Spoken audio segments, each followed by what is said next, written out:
Hier, nous avons fait la critique de Superman, donc le nouveau film de James Gunn, et aujourd'hui, on va théoriser sur les suites, ou plutôt on va dire la suite de son univers. Mais évidemment, bonjour à toutes et à tous, je suis très content de vous retrouver pour une nouvelle vidéo. Sachez que ce qui est plutôt intéressant, c'est que dans ce film-là, attention spoiler, mais on a deux scènes post-génériques qui ne servent pas à grand chose, on va pas se mentir. La première, voilà, c'est juste pour dire que Superman est toujours là avec Krypto, qui va garder du coup un œil sur la Terre. Et la seconde, c'est voilà, on va dire la suite au film, les conséquences, les dégâts, etc. Et aussi du coup la relation donc avec Mister Terrific. Mais globalement, on n'a pas forcément d'indices pour une suite. C'est pourquoi j'ai des petites théories, j'ai des petites idées donc que j'aimerais vous exposer, mais évidemment. Quand j'en aurai d'autres, et j'en aurai sûrement d'autres, même d'autres informations et tout, on en parlera, donc n'hésitez pas à vous abonner.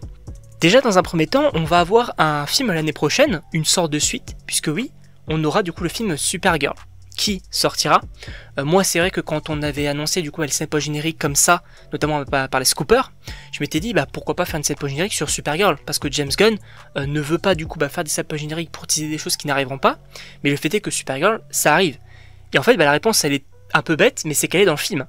Alors oui, on aurait pu avoir cette scène où elle apparaît en scène post-générique, ça aurait été plutôt sympa, mais le fait d'avoir dans le film, c'est plutôt cool. Je trouve que du coup, Millie Alcock, elle l'interprète plutôt bien, et on n'est pas forcément sur ce copier-coller féminin de Supergirl, parce que c'est vrai que elle va avoir sa propre personnalité. Voilà, elle est jeune, elle est peut-être sans expérience également. Superman, je crois que ça fait 3 ans qu'il intervient, il me semble, si je dis pas bêtise. Tout au début, on nous explique ça. Je crois que ça fait 30 ans qu'il est arrivé et 3 ans qu'il s'est montré en tant que Superman. Donc, Millie Alcock, je trouve que ça peut être plutôt sympa de la voir. Et donc, dans le prochain film Supergirl, alors il y a des rumeurs comme quoi le film serait un peu plus violent. Ça serait totalement logique, notamment avec l'antagoniste, donc qui serait Lobo. Ça, franchement, j'attends de voir. Et en plus de ça, ça peut être vraiment cool. D'avoir aussi une autre interprétation de Supergirl, et donc Superman qui a ce côté très, on va dire, boy scout, très droit, qui va essayer d'être symbole des sports et tout, avec des responsabilités, et peut-être Supergirl qui manque un peu d'expérience. Mais en plus de ça, bien sûr on va voir d'autres projets, je pense notamment à Swamp Thing, à différents autres projets, Lanterns en série, etc. Mais qu'en est-il de la suite? Parce que je pense que ce film va plus ou moins marcher, en tout cas je pense qu'il va être rentable, et je pense que selon James Gunn, du coup il avait dit que le film devait faire 700 millions pour être un succès, en tout cas qu'il le considère comme un succès. Je pense qu'il les fera, parce que déjà j'ai beaucoup aimé le film, les retours sont quand même assez bons, et en plus de ça c'est Superman, donc je pense que ça peut marcher, et en plus de ça, je pense qu'on peut avoir une suite. Ça paraît entre gros guillemets logique, mais alors qu'est-ce qui pourrait se passer?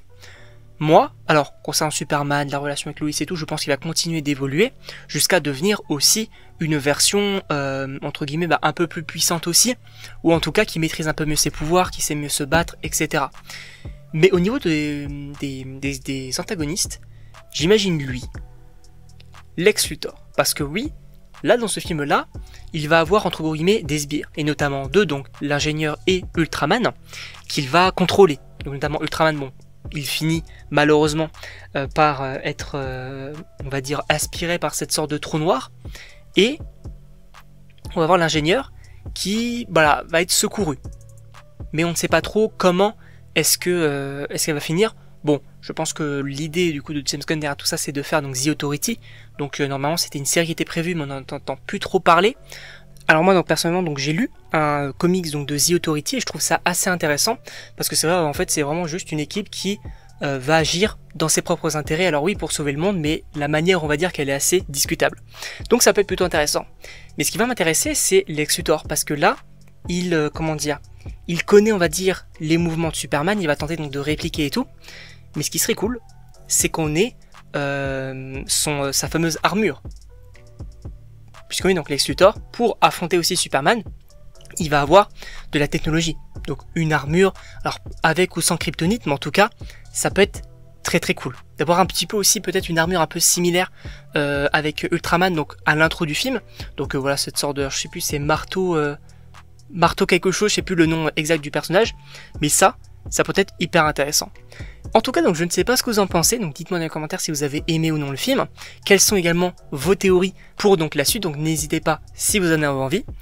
Donc n'hésitez pas à commenter et à vous abonner également. Et donc on se retrouve pour une prochaine vidéo.